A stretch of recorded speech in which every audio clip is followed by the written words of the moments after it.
नमस्कार, आदाब, सत श्री अकाल। Welcome to my YouTube channel Avinash sir classes. तो स्टूडेंट्स, आज के वीडियो में हम लोग बात करने वाले हैं एंटरप्रेन्योरशिप डेवलपमेंट का यूनिट 1 के बारे में, जो एग्जाम आप लोगों का 22 अप्रैल को होने वाला है। तो यूनिट 1 के बारे में आज हम लोग इस वीडियो में बात करेंगे और आने वाले वीडियो में हम लोग आगे का यूनिट्स के बारे में बात करेंगे। तो यूनिट 1 का अगर बात किया जाए तो यूनिट 1 जो है हम लोग का क्या है, वो इंट्रोडक्शन, जिससे मोस्ट प्रोबेबली चांस है कि 2 मार्क्स का 5 क्वेश्चन रहेगा, 5 मार्क्स का 2 क्वेश्चन रहेगा और 10 मार्क्स का 2 क्वेश्चन रहने वाला है। अप्रॉक्स 30 मार्क्स टू 40 मार्क्स आप लोगों का पहला यूनिट से ही आने का चांसेस है। तो फिलहाल अभी हम लोग बात करते हैं इसमें 2 मार्क्स क्वेश्चंस के बारे में, उसके बाद 5 और 10 मार्क्स के बारे में भी इसी वीडियो में हम लोग बात करेंगे। तो फर्स्ट क्वेश्चन है, entrepreneurship has been derived from which word? ये जो एंटरप्रेन्योरशिप का कांसेप्ट है, ये कौन सा वर्ड से आया है? सो डियर स्टूडेंट्स, एंटरप्रेन्योरशिप का जो वर्ड है वो फ्रेंच वर्ड से आया है। कौन सा वर्ड से आया है? Entrepreneurship word is derived from French word. कौन सा वर्ड से आया है? फ्रेंच वर्ड से आया है, जिसका मीनिंग क्या होता है? एंटरप्रेन्योर। तो उसमें एंट्रे का मतलब होता है बिटवीन और प्रेन्योर का मतलब होता है टू अंडरटेक। इसलिए एंटरप्रेन्योरशिप वर्ड का मतलब होता है टू अंडरटेक। क्या बोले? एंटरप्रेन्योरशिप जो आप लोगों का है वो फ्रेंच वर्ड से आया है, जो एंट्रे और प्रेन्योर दो अलग अलग शब्द से लिया गया है, जिसमें एंट्रे का मतलब होता है बिटवीन और प्रेन्योर का मतलब होता है टू टेक। इसलिए एंटरप्रेन्योरशिप पूरा वर्ड का मतलब है टू अंडरटेक। तो इस शब्द को सबसे पहले 1723 एडी में फ्रेंच डिक्शनरी में यूज किया गया था, और इसको यूज करने वाले, शब्द को लाने वाले पर्सन का नाम है रिचर्ड कैंटिलन। इसलिए उनको फादर ऑफ एंटरप्रेन्योरशिप भी बोला जाता है। एंटरप्रेन्योरशिप वर्ड का जनक कौन है? एंटरप्रेन्योरशिप वर्ड कौन लेके आए थे? रिचर्ड कैंटिलन के द्वारा 1723 रिचर्ड कैंटिलन के द्वारा लाया गया था। और अगर फ्रेंच डिक्शनरी का बात करें तो फ्रेंच डिक्शनरी में वो 1723 ईस्वी में एंटरप्रेन्योरशिप वर्ड सबसे पहले देखा गया है। तो ये क्वेश्चन आता है तो हमको यही लिखना है कि एंटरप्रेन्योरशिप कौन सा वर्ड से लिया गया है? फ्रेंच वर्ड से, जो एंट्रे और प्रेन्योर शब्द का कॉम्बिनेशन है, जिसमें एंट्रे का मतलब होता है बिटवीन और प्रेन्योर का मतलब होता है टू टेक। देयरफॉर पूरा एंटरप्रेन्योरशिप वर्ड का मतलब क्या हो गया? To undertake. हम आपको पीपीएम में भी बोले थे कि आप लोगों को जस्ट टॉपिक को समझ के जाना है और अपना लैंग्वेज में लिखना है। रट्टा मारने से कोई भी फायदा होने वाला नहीं है, इसलिए टॉपिक को समझिए और अपना लैंग्वेज में लिखने का कोशिश कीजिए। तो आते हैं सेकंड नंबर क्वेश्चन में। मैं डिफाइन एंटरप्रेन्योरशिप। अब एंटरप्रेन्योरशिप होता क्या है? तो एंटरप्रेन्योरशिप क्या है? तो entrepreneurship is a process of, entrepreneurship एक प्रोसेस है किसका? To develop new ideas. क्या करने का? जिसमें हम लोग नया आइडिया को डेवलप कर सकते हैं, and to organise and run of a business enterprise, जिससे हम उसी आधार पे बिजनेस को ऑर्गेनाइज करेंगे और बिजनेस रन करवाएंगे by taking risk. By taking risk क्या लेकर के? जोखिम लेकर के, in order to get profit. किस लिए? प्रॉफिट कमाने के लिए। एकदम सीधा सहज भाषा में क्या है इसका परिभाषा है। एंटरप्रेन्योरशिप क्या है? तो entrepreneurship is a process. Entrepreneurship क्या है? प्रोसेस है। किस चीज का प्रोसेस है भाई? Develop new ideas. क्या करने का? नया आइडिया को डेवलप करने का। किस लिए डेवलप करेंगे? To organise and run of business enterprise, ताकि हम अपना बिजनेस एंटरप्राइज को ऑर्गेनाइज कर सके और उसको रन करवा सके। कैसे? Bye taking risk. रिस्क तो लेना पड़ेगा, क्योंकि नो रिस्क नो गेन। अगर आप रिस्क नहीं लेते तो आप गेन भी नहीं कर सकते। तो बाय टेकिंग रिस्क, रिस्क लेकर के, किस लिए? In order to get profit, क्योंकि हम लोग क्या करने के लिए आए? पैसा कमाने के लिए ही आए। एक एंटरप्रेन्योर किस लिए आता है? पैसा कमाने के लिए। तो प्रॉफिट उसका मेन मोटिव होता है। तो इस तरह से हो गया एंटरप्रेन्योरशिप का डेफिनेशन। तीसरा, हु इज एंटरप्रेन्योर? एंटरप्रेन्योर किसको हम लोग बोलेंगे? तो एंटरप्रेन्योर इज अ पर्सन।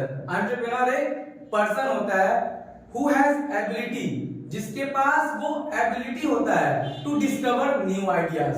क्या करने का? नया आइडिया को डिस्कवर करने का, and convert them into reality. और क्या करने का? जो वो सोचा है उसको रियलिटी में बदल सके। बाय यूटिलाइजिंग और organising various factor of production. किसका इस्तेमाल करके? जितना भी फैक्टर ऑफ प्रोडक्शन है उसका प्रॉपर यूटिलाइज करके एक ऐसा एबिलिटी एक पर्सन में जिससे क्या कर सकता है, वो नया आइडिया को डिस्कवर कर रहा है और जो सोचा है उसको रियलिटी में बदल रहा है। उसी को हम लोग क्या बोलते हैं? एंटरप्रेन्योर बोलते हैं। उसी को क्या बोलेंगे? एंटरप्रेन्योर। फोर्थ नंबर क्या है? Who is entrepreneur. तो एंटरप्रेन्योर और एंटरप्रेन्योर में क्या चीज का डिफरेंस है? एंटरप्रेन्योर मतलब होता है ओनर, दोनों के पास ही क्या होता है? एबिलिटी होता है जनरेट करने का क्या? नया आइडिया को। लेकिन अंदर क्या है? एंटरप्रेन्योर ओनर होता है, लेकिन एंटरप्रेन्योर क्या होता है? एम्प्लॉय होता है। एंटरप्रेन्योर क्या होता है? एम्प्लॉय होता है। तो ये क्या होता है? एम्प्लॉय होता है of an enterprise who has ability to generate new ideas और innovative ideas for the business enterprise या for the development of business enterprise. ये बिजनेस एंटरप्राइज का डेवलपमेंट के लिए क्या सोचता है? एज ए एम्प्लॉय नया नया आइडिया सोचता है, उसको हम लोग क्या बोलते हैं? एंटरप्रेन्योर कहते हैं। Fifth number, define innovative and imitative entrepreneur. ये एंटरप्रेन्योर का टाइप है। तो इसमें दो क्वेश्चन को एक क्वेश्चन में ही बना दिया कि इनोवेटिव और इमिटेटिव। तो इनोवेटिव एंटरप्रेन्योर क्या होता है पहले जानते हैं, फिर जानेंगे कि इमिटेटिव एंटरप्रेन्योर क्या होता है। तो इनोवेटिव एंटरप्रेन्योर मतलब क्या होता है? एक ऐसा एंटरप्रेन्योर जो नया आइडिया या नया प्रोडक्ट या नया टेक्निक को डिस्कवर किया है for the first time. An entrepreneur who discover new idea और न्यू टेक्निक और new method for the first time. इससे पहले उस टेक्निक उस आइडिया को कोई भी डेवलप नहीं किया था, वो फर्स्ट पर्सन है जो उस आइडिया को डेवलप किया है। उस टाइप का एंटरप्रेन्योर को हम लोग बोलते हैं इनोवेटिव एंटरप्रेन्योर। जैसे है एलन मस्क है, फिर जेफ बेजोस है, ठीक है, जो क्या कहता है अमेज़न का कंसेप्ट को लेके आया था। उससे पहले कोई भी ऑनलाइन शॉपिंग का एप्लीकेशन नहीं था, वो पहला पर्सन था जो शॉपिंग का एप्लीकेशन को लेकर के आया। बात करते हैं इमिटेटिव एंटरप्रेन्योर के बारे में। उससे पहले हम लोग क्या बात किए? इनोवेटिव। इनोवेटिव में क्या बताया आप लोगों को? एक ऐसा एंटरप्रेन्योर जो नया आइडिया डिस्कवर किया है, नया टेक्निक या नया मेथड को डिस्कवर किया है फॉर द फर्स्ट टाइम। इसमें आपको एलन मस्क का एग्जांपल दिया गया, जेफ बेजोस का एग्जांपल दिया गया। उसके बाद अब आते हैं हम लोग इमिटेटिव एंटरप्रेन्योर में। इमिटेटिव एंटरप्रेन्योर क्या होता है? ऐसा पर्सन जो खुद से नया आइडिया डिस्कवर नहीं करता है, हु एडॉप्ट, ठीक है, द मेथड और टेक्निक और आइडियाज ऑफ इनोवेटिव एंटरप्रेन्योर। जो एंटरप्रेन्योर लोग इनोवेटिव है, जो लोग पहले उसको डिस्कवर कर चुका है, उन्हीं का आइडिया को एडॉप्ट करके वो अपना एक क्या करता है? नया बिजनेस एंटरप्राइज को रन करवाता है। उसको हम लोग क्या बोलते हैं? Imitative entrepreneur. जैसे जेफ बेजोस के द्वारा क्या लाया गया था? अमेज़न लाया गया था। तो जस्ट उन्हीं को फॉलो करते हुए सचिन बंसल और बिनी बंसल जो है फ्लिपकार्ट का कंसेप्ट लेकर के आए। तो फ्लिपकार्ट का कंसेप्ट लाना उन लोग का सोच नहीं था। उन लोग क्या है, मतलब उन लोग किसको फॉलो किए हैं? जेफ बेजोस को फॉलो किए। देखा गया कि अमेज़न क्या हो रहा है, सक्सेस हो रहा है, तो उसी के आधार पर एक नया वेबसाइट बनाया गया, एक नया एप्लीकेशन लाया गया जिसका नाम क्या था? फ्लिपकार्ट। आज वो भी क्या है? मार्केट में सक्सेस है। तो इस तरह से इनोवेटिव और इमिटेटिव एंटरप्रेन्योर आप लोग समझ गए होंगे। इनोवेटिव क्या होता है? एक ऐसा एंटरप्रेन्योर जो फर्स्ट टाइम उस चीज के बारे में सोचता है, और इमिटेटिव एंटरप्रेन्योर क्या होता है? जो अडॉप्ट करता है हम लोग का टेक्निक को।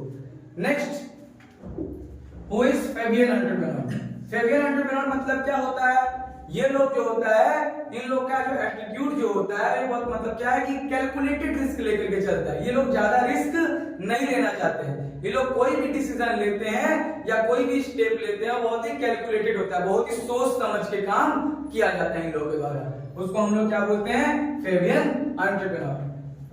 फिर है ड्रोन एंटरप्रेन्योर। ड्रोन एंटरप्रेन्योर वो पर्सन होते हैं जो लोग क्या करते हैं कि पुराना जो उन लोग का ट्रेडिशनल टेक्निक है उसी के ऊपर मतलब क्या अपना बिजनेस एंटरप्राइज को कंटिन्यू रन करवाना चाहते हैं। इन लोग नया जो भी मतलब इन्वायरमेंट है उसके अकॉर्डिंग अपने अंदर चेंजेस नहीं लाते। जो पुराना तकनीक चल रहा है उसी से उन लोगों को रिजल्ट मिल रहा अच्छा, तो वो उसी टेक्निक को यूज करके आगे काम करते हैं। तो उसको क्या हो गया? वो ड्रोन एंटरप्रेन्योर होता है।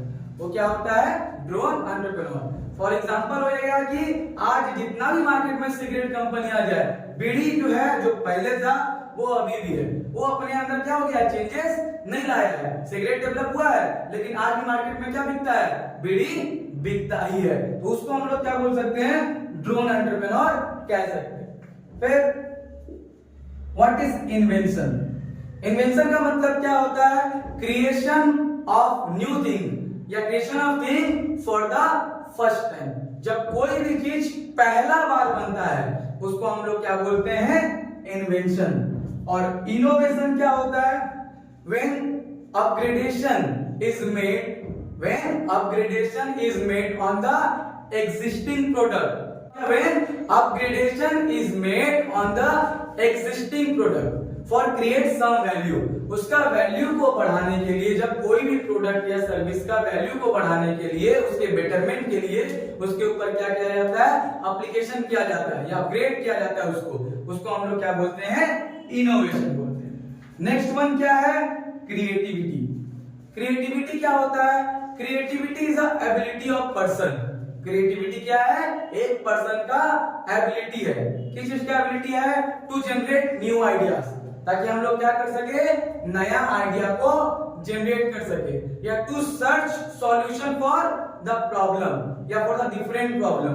और प्रॉब्लम जितना है उसका मतलब क्या, सॉल्यूशन नया वे में, नया मेथड से, नया अप्रोच से ढूंढने का जो एबिलिटी होता है उसी को हम लोग क्या कहते हैं, क्रिएटिविटी कहते हैं। Next, discuss the relationship between creativity and innovation. Creativity और इनोवेशन में क्या मतलब संबंध है, क्या रिलेशन है। तो देखिए, क्रिएटिविटी भी एबिलिटी होता है नया आइडिया जनरेट करने का, और इनोवेशन के द्वारा क्या करते हैं हम लोग, उसी प्रोडक्ट के ऊपर जो एग्जिस्टिंग प्रोडक्ट है उसका वैल्यू बढ़ाने के लिए क्या करते हैं हम लोग, अपग्रेडेशन करते हैं। या एक वर्ड में समझ सकते हैं जो आप लोगों को ज्यादा समझ में आएगा कि क्रिएटिविटी क्या होता है, सोचना, थिंकिंग न्यू थिंग, नया चीज के बारे में सोचना। और इनोवेशन का मतलब क्या होता है, डूइंग न्यू थिंग, नया चीज करना। या बोल सकते हैं कि आप किसी लड़की को प्रपोज करने जा रहे हैं, तो जो आप सोच रहे हैं कि हम क्या शब्द बोलेंगे, उसको किस तरह से बोलेंगे, अपने आप को प्रिपेयर कर रहे हैं, वो है क्रिएटिविटी। अब उसको आप जाके प्रपोज कर दिए, प्रपोजल एक्सेप्ट हो गया, आप सातवें आसमान पे, वो क्या हो गया, इनोवेशन। तो क्रिएटिविटी मतलब क्या है, जब तक आप सोच रहे कि कैसे प्रपोज करें, कहां प्रपोज करें, होटल में करें, पार्क में करें, तो क्या था, वो क्रिएटिविटी था। और जब आप प्रपोज कर दिए, उसको सामने से वो बात कह दी अपने मन का, वो क्या हो गया, इनोवेशन। तो क्रिएटिविटी का मतलब क्या हो गया, थिंकिंग न्यू थिंग्स, और इनोवेशन का मतलब क्या हो गया, डूइंग न्यू थिंग्स। उसके बाद क्या है, what is family owned business. Family owned business हम लोग का इंडिया में बहुत ज्यादा देखा जाता है। ओवरऑल 90% से ज्यादा बिजनेस कौन सा बिजनेस है, फैमिली ओन्ड बिजनेस है। होता क्या है, एक ऐसा बिजनेस जहां पे एक ही फैमिली का अलग अलग मेंबर लोग एक साथ मिल करके एक बिजनेस को रन करवाता है, उसी को हम लोग क्या बोलते हैं, फैमिली ओन्ड बिजनेस। इसमें नंबर ऑफ जनरेशन, पीढ़ी दर पीढ़ी का लोग क्या होता है, जुड़ा हुआ रहता है। सबसे फर्स्ट फैमिली ओन्ड बिजनेस हम लोग का इंडिया में जो था वो था वाडिया ग्रुप, 1736 में स्टार्ट हुआ था। और आज लार्जेस्ट फैमिली ओन्ड बिजनेस है अंबानी ग्रुप। इसमें क्या आप लोग देखेंगे कि धीरूभाई अंबानी से शुरू हुआ था, आज मुकेश अंबानी, उसका फिर आकाश अंबानी, यहां तक मतलब क्या पीढ़ी दर पीढ़ी वो चलते जा रहे हैं।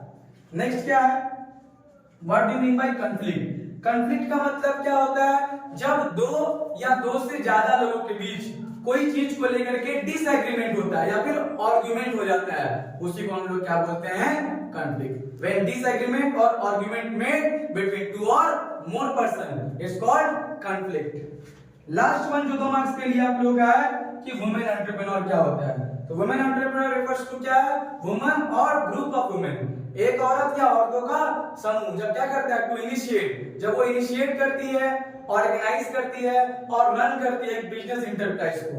जब कोई बिजनेस इंटरप्राइज का शुरुआत, उसको ऑर्गेनाइजेशन, उसका रन किसके द्वारा होता है, वुमेन के द्वारा होता है या ग्रुप ऑफ वुमेन के द्वारा होता है, उसको हम लोग क्या बोलते हैं, वुमेन एंटरप्रेन्योर कहते हैं। 2 मार्क्स के क्वेश्चन के बाद अब हम लोग बात करते हैं 5 मार्क्स और 10 मार्क्स वाला क्वेश्चन के बारे में। इसमें से सिर्फ 7 क्वेश्चन हम पहला यूनिट से शॉर्टलिस्ट किए हैं। अगर ये 7 क्वेश्चन आप लोग पढ़ते जाते हैं तो आप लोग का 5 मार्क्स और 10 मार्क्स क्या हो जाएगा, कवर हो जाएगा। फर्स्ट क्वेश्चन है what are the elements of entrepreneurship. Entrepreneurship का एलिमेंट क्या क्या होता है, पॉइंट कुछ डिस्कस कर लेते हैं आप लोगों के साथ कि एंटरप्रेन्योरशिप का एलिमेंट में सबसे पहला एलिमेंट होता है अपॉर्चुनिटी। एक एंटरप्रेन्योर को क्या होना चाहिए, अपॉर्चुनिटी सीकर होना चाहिए। जहां भी कोई नया इंफॉर्मेशन या नया अपॉर्चुनिटी दिख रहा है तो उसको क्या करना पड़ेगा, ग्रैब करके उसको यूज अपना इस तरीके से यूटिलाइज करना पड़ेगा जिससे उसको क्या हो सके, प्रॉफिट हो सके।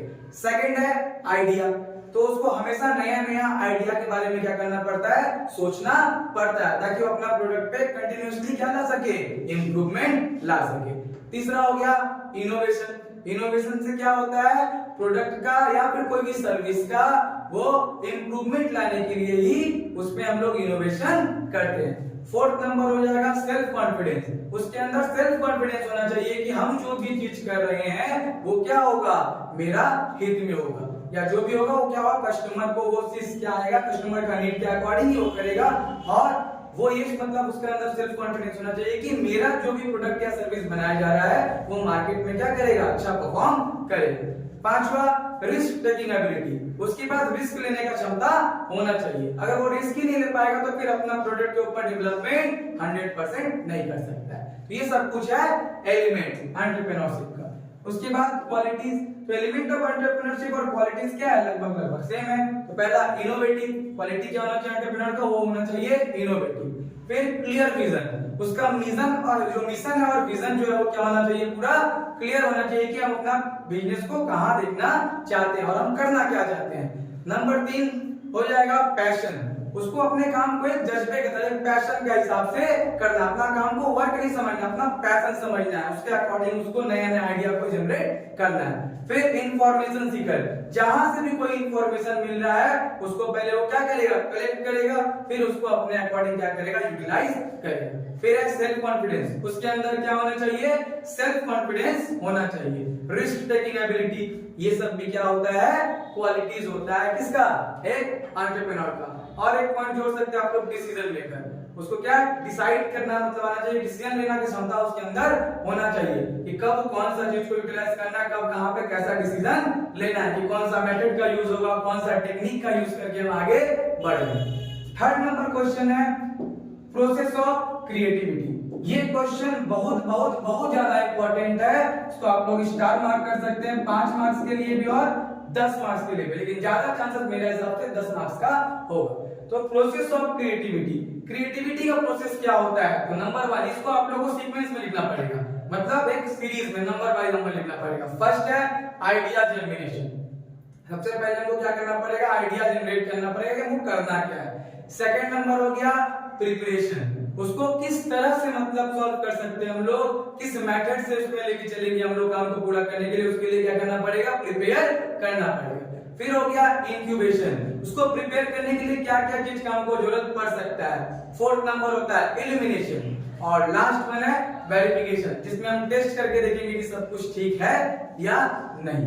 तो ये 5 स्टेज है क्रिएटिविटी का। क्या क्या है, idea germination, preparation, incubation, fourth illumination और 5वां वेरिफिकेशन।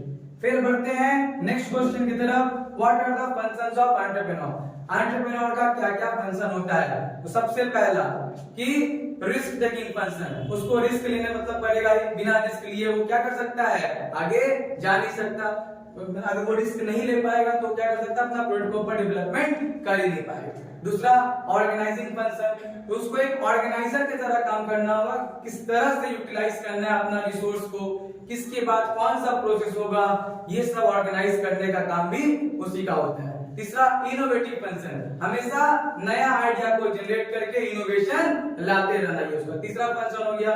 चौथा फंक्शन हो जाएगा मैनेजरियल फंक्शन, पूरा मैनेजमेंट करके चलना कि किसके बाद क्या होने वाला है, कौन सा ऑब्जेक्टिव होगा, कैसे डिसीजन लेना है।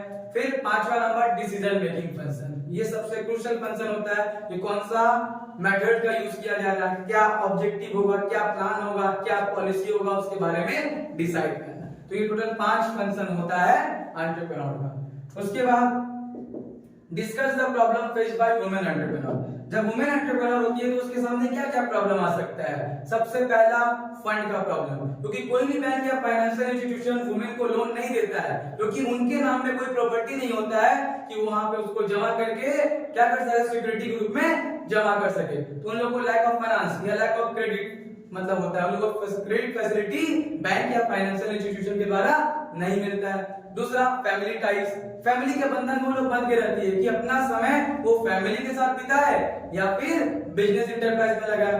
तो ये फैमिली टाइज होता है, तभी वुमेन एंटरप्रेन्योर सक्सेस हो सकती है जब उसको फैमिली का सपोर्ट मिलेगा, नहीं तो वो सक्सेस नहीं हो सकती। थर्ड नंबर हो जाएगा लैक ऑफ एजुकेशन, एजुकेशन का कमी की वजह से भी वुमेन एंटरप्रेन्योर के केस में क्या आता है, प्रॉब्लम आता है। तो ये सब रीजन है, ये सब प्रॉब्लम है जो एक वुमेन एंटरप्रेन्योर को फेस करना पड़ता है। Next, what are the source of conflict and resolution of conflict? Conflict family own business में क्या क्या सोर्स के अंदर हो सकता है? पहला हो गया इंटरेस्ट बेस्ड कंफ्लिक्ट है कि सभी का इंटरेस्ट क्या होता है, अलग अलग होता है। ऐसे पर्सन मेरा इंटरेस्ट अलग चीज पे होगा, दूसरा का इंटरेस्ट क्या होगा, अलग चीज पे होगा, क्योंकि सबका गोल, सबका कैरियर का गोल हो गया या एम्बिशन हो गया, सब क्या होता है, अलग अलग होता है। इसकी वजह से क्या डिसएग्रीमेंट देखने को मिलता है। दूसरा हो जाएगा सिबलिंग राइवलरी, तो भाई भाई के बीच में भी क्या होता है, आगे बढ़ने को लेकर के वो राइवलरी मतलब वो कॉन्फ्लिक्शन देखने को मिलता है। फिर हो गया जेंडर कॉन्फ्लिक्ट, जेंडर मतलब केस में नंबर ऑफ जनरेशन जुड़ा हुआ है तो सब जनरेशन का सोच क्या होता है, अलग अलग होता है, तो जेंडर कॉन्फ्लिक्ट भी देखने को मिलता है। फिर से हो गया सॉरी जेंडर कॉन्फ्लिक्ट मतलब जेंडर कॉन्फ्लिक्ट क्या यहाँ पे क्या हो जाएगा, मेल और फीमेल को लेकर के, क्योंकि फैमिली और बिजनेस में किसका डोमिनेंस होता है, मेल का, फीमेल को चांस नहीं दिया जाता। इस तरह से यहाँ पे जेंडर बायसमेंट देखा जाता है। फिर जनरेशनल कॉन्फ्लिक्ट, इसमें नंबर ऑफ जनरेशन जुड़ा हुआ है जिसकी वजह से सबका सभी जनरेशन का सोच क्या है, अलग अलग है, जिसकी वजह से क्या होता है यहाँ जनरेशन कॉन्फ्लिक्ट भी देखा जाता है। तो ये सब सोर्स है या फिर ये सब रीजन है कॉन्फ्लिक्ट होने का। उसके बाद है रिजोल्यूशन, कैसे इस कॉन्फ्लिक्ट को हम लोग दूर कर सकते हैं? तो पहला फैमिली काउंसिल से सब लोग एक साथ बैठ करके क्या होगा, सभी फैमिली का मेंबर एक साथ आए करके बातचीत करके एक मीटिंग बुला करके क्या कर सकते हैं, जो भी प्रॉब्लम होगा अपने सामने रख सकते हैं। जनरेशनल मीटिंग होना चाहिए। इन्वॉल्वमेंट ऑफ वुमेन, महिलाओं को भी क्या अधिकार देना मतलब देना चाहिए कि उन लोग को भी क्या, अगर उन लोग के पास टैलेंट है तो उन लोग भी क्या कर सकती है, बिजनेस रन कर सकती है। और फैमिली रिट्रीट भी होना चाहिए कि एक बार पूरा फैमिली एक साथ मिलकर कहीं घूमने वगैरह जाए, इससे क्या होगा, बॉन्डिंग मजबूत होता है। नेक्स्ट और लास्ट क्वेश्चन जो है, discuss importance of entrepreneurship. Entrepreneurship से क्या क्या फायदा होता है? पहला, कंट्रीब्यूशन ऑफ नेशनल इनकम, देश का नेशनल इनकम क्या होता है, इंक्रीज होता है, इससे क्या होता है, इकोनॉमिक ग्रोथ होता है। नंबर 2, क्रिएशन ऑफ एम्प्लॉयमेंट, इससे क्या है, रोजगार अवसर का निर्माण होता है, इससे अनएम्प्लॉयमेंट क्या होता है, दूर होता है। तीसरा number, improves in standard of living, entrepreneurship से क्या होता है, नया नया तरीके से या नया नया मेथड टेक्निक का खोज किया गया, जिससे हम लोग घर बैठे ही क्या होता है, चावल दाल तक भी मंगा सकते हैं।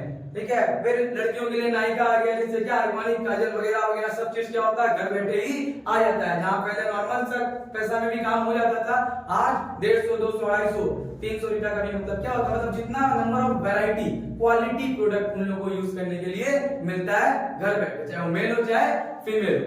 उसके बाद 4th नंबर में है कि कैपिटल फॉर्मेशन, कैपिटल फॉर्मेशन में भी क्या होता है, मदद होता है, क्योंकि सबको इन्वेस्ट करता है नया नया प्रोजेक्ट में। तो ये सब क्या है, इंपॉर्टेंस है एंटरप्रेन्योरशिप का। तो ये था 2 मार्क्स का क्वेश्चन, 5 मार्क्स का क्वेश्चन और 10 मार्क्स का क्वेश्चन जो जो इंपॉर्टेंट है यूनिट 1। इसी तरह यूनिट 2 और यूनिट 3, यूनिट 4 जितना भी है उसका वीडियो भी आप लोगों को मिल जाएगा। तब तक के लिए अगर वीडियो पसंद आया तो वीडियो को लाइक कीजिए और दोस्तों के साथ शेयर कीजिए। Thank you.